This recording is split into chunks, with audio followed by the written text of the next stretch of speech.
नमस्कार साथियों, स्वागत है आपका हमारे YouTube चैनल में। आप छत्तीसगढ़ की किस जगह से हमारे समाचार सुन रहे हैं, कृपया कमेंट बॉक्स में लिखकर हमें जरूर बताएं।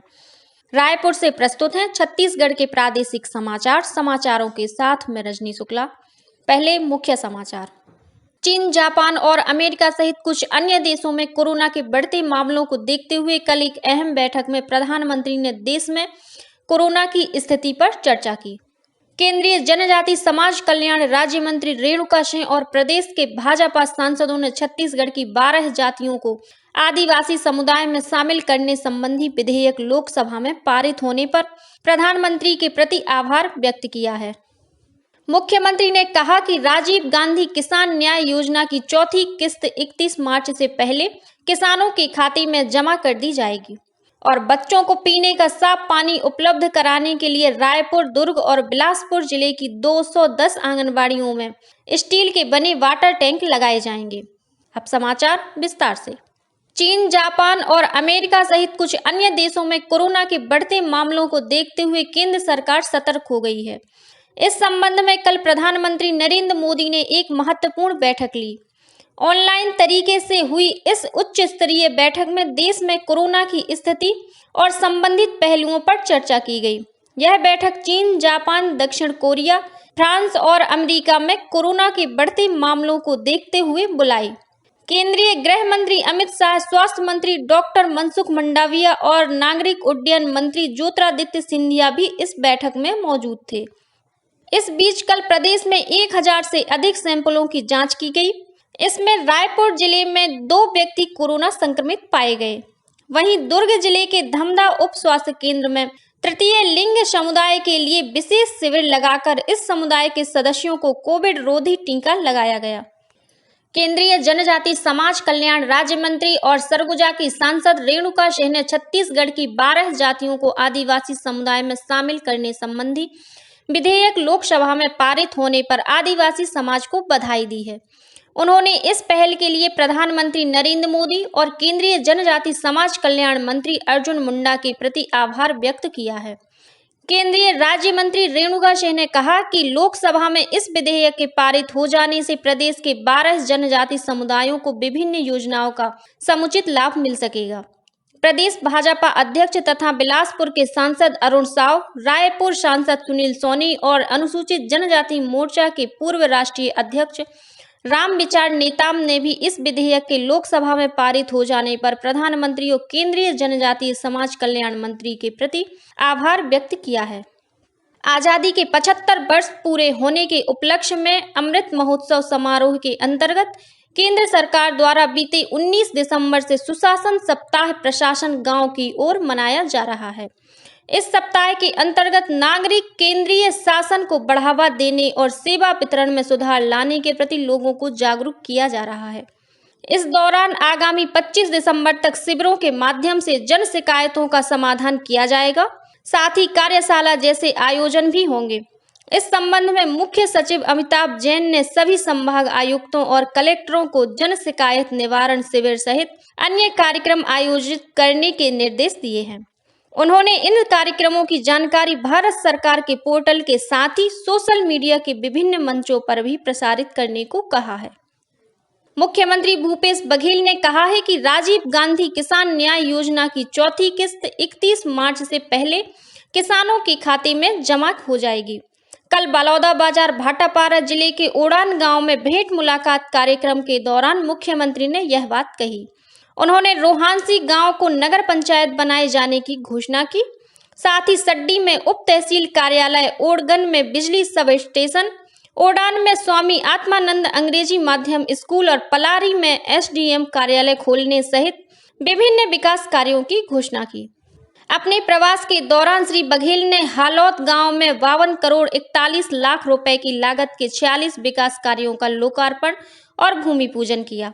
इस मौके पर मुख्यमंत्री ने लाहौद में विद्युत वितरण केंद्र और स्वामी आत्मानंद अंग्रेजी माध्यम स्कूल खोलने की घोषणा की। राज्यपाल अनुसुईया उइके कल रायपुर के राजकुमार कॉलेज के वार्षिक पुरस्कार वितरण समारोह में शामिल हुई। इस मौके पर राज्यपाल ने विद्यार्थियों और युवाओं के हित में प्रारंभ नई शिक्षा नीति और खेलो इंडिया मुहिम के बारे में विस्तार से जिक्र किया। उन्होंने आगामी वर्ष से राजकुमार कॉलेज के विद्यार्थियों के लिए गवर्नर ऑफ छत्तीसगढ़ पुरस्कार प्रदान करने की भी घोषणा की। इस अवसर पर राज्यपाल ने विभिन्न गतिविधियों में उत्कृष्ट उपलब्धि हासिल करने वाले विद्यार्थियों को पुरस्कृत कर उनका उत्साहवर्धन किया। प्रदेश के सभी सरकारी दफ्तरों और भवनों के रंग रोगन में अब गोबर से बने प्राकृतिक पेंट का इस्तेमाल किया जाएगा। राज्य सरकार ने गोधन न्याय योजना के तहत प्रदेश के गौठानों में इकट्ठा होने वाले गोबर के कृषि के अलावा अन्य उपयोग को बढ़ावा देने के उद्देश्य से यह निर्णय लिया है। केंद्रीय सड़क परिवहन मंत्री नितिन गडकरी ने राज्य सरकार के इस निर्णय की सराहना करते हुए ट्वीट किया है। अपने ट्वीट में केंद्रीय मंत्री ने कहा है कि छत्तीसगढ़ के विभागीय भवनों में गोबर से बने प्राकृतिक पेंट के इस्तेमाल का निर्णय सराहनीय और स्वागत योग्य है। मुख्यमंत्री श्री बघेल ने केंद्रीय मंत्री के इस ट्वीट के लिए उनके प्रति आभार व्यक्त किया है। अपने ट्वीट में मुख्यमंत्री ने कहा है कि गोधन और श्रम का सम्मान कर छत्तीसगढ़ महात्मा गांधी के रास्ते पर आगे बढ़ रहा है। बच्चों को पीने का साफ पानी उपलब्ध कराने के लिए रायपुर, दुर्ग और बिलासपुर जिले की 210 आंगनबाड़ियों में स्टील के बने हुए वाटर टैंक लगाए जाएंगे। इन्हें बनाने में चिकित्सा मानकों के अनुसार उपयुक्त स्टील का इस्तेमाल किया जाएगा। वाटर टैंक ले जाने वाली गाड़ी को महिला और बाल विकास मंत्री अनिला भेड़िया ने कल अपने रायपुर स्थित निवास कार्यालय से झंडी दिखाकर रवाना किया। 1500 लीटर क्षमता के ये वाटर टैंक ICICI फाउंडेशन द्वारा अपने सामुदायिक दायित्व मद से उपलब्ध कराए गए हैं। इससे आंगनबाड़ियों में बच्चों तथा आम लोगों को पीने का साफ पानी उपलब्ध हो सकेगा। आंगनबाड़ी केंद्रों में इस सुविधा के उपलब्ध होने से बच्चों और स्थानीय लोगों को जल जनित बीमारियों से भी बचाया जा सकेगा। प्रदेश के स्वाधीनता सेनानी और संविधान निर्माण सभा की हिंदी प्रारूप कमेटी के अध्यक्ष घनश्याम सिंह गुप्त की कल जयंती मनाई गई। संविधान निर्माण सभा में महत्वपूर्ण जिम्मेदारी निभाने वाले दुर्ग निवासी घनश्याम सिंह गुप्त CP एंड बरार प्रांत की विधानसभा के पहले अध्यक्ष भी रहे। उनकी जयंती पर कल प्रदेश में विभिन्न कार्यक्रमों का आयोजन किया गया। इसी कड़ी में मुख्यमंत्री भूपेश बघेल ने अपने निवास कार्यालय में आयोजित समारोह में घनश्याम सिंह गुप्त के व्यक्तित्व और कृतित्व पर प्रकाशित पुस्तक विधान पुरुष का विमोचन किया। और कुछ अन्य खबरें संक्षेप में। मुख्यमंत्री द्वारा कथित रूप से भाजपा के अनुसूचित जनजाति मोर्चा सदस्यों के खिलाफ अपमानजनक शब्दों का उपयोग किए जाने के विरोध में कल मोर्चा ने मुख्यमंत्री के खिलाफ विरोध प्रदर्शन किया और रायपुर स्थित आजाद थाने में शिकायत दर्ज कराई। अंबिकापुर में आयोजित शहीद वीर नारायण सिंह स्मृति राज्य स्तरीय आदिवासी लोक कला महोत्सव में दुर्ग संभाग ने विभिन्न स्पर्धाओं में श्रेष्ठ प्रदर्शन करते हुए पहला स्थान प्राप्त किया है। इस महोत्सव में विभिन्न जिलों के प्रतिभागियों ने अलग अलग लोक नृत्यों का प्रदर्शन किया। बिलासपुर पुलिस ने स्वयं को पुलिसकर्मी बताकर सोने की ठगी करने वाले एक आरोपी को गिरफ्तार किया है। इस मामले में एक निजी फाइनेंस कंपनी के प्रबंधन को भी शामिल बताया जाता है। पुलिस ने आरोपी के पास से करीब 3.5 लाख रुपए मूल्य का सोना बरामद किया है।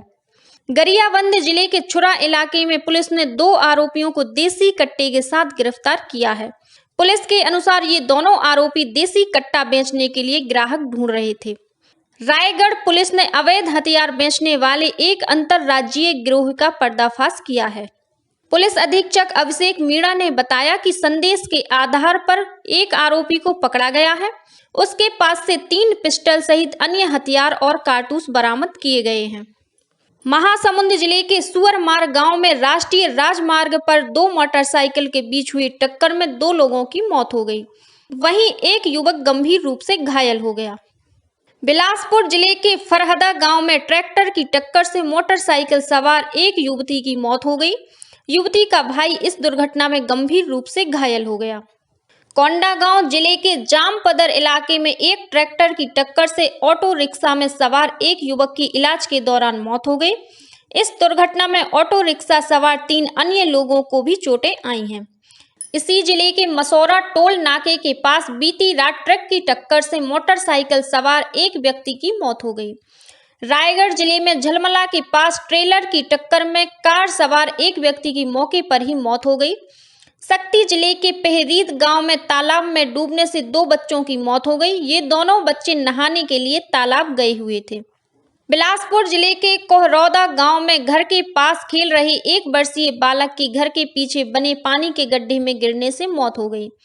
जांजगीर चांपा के देवरी गांव में हसदेव नदी में बीते मंगलवार को 2 छात्र डूब गए थे।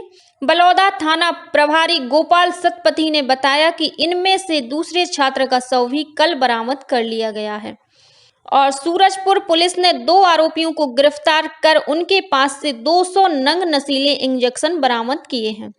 इसी के साथ छत्तीसगढ़ के समाचारों का ये बुलेटिन समाप्त हुआ।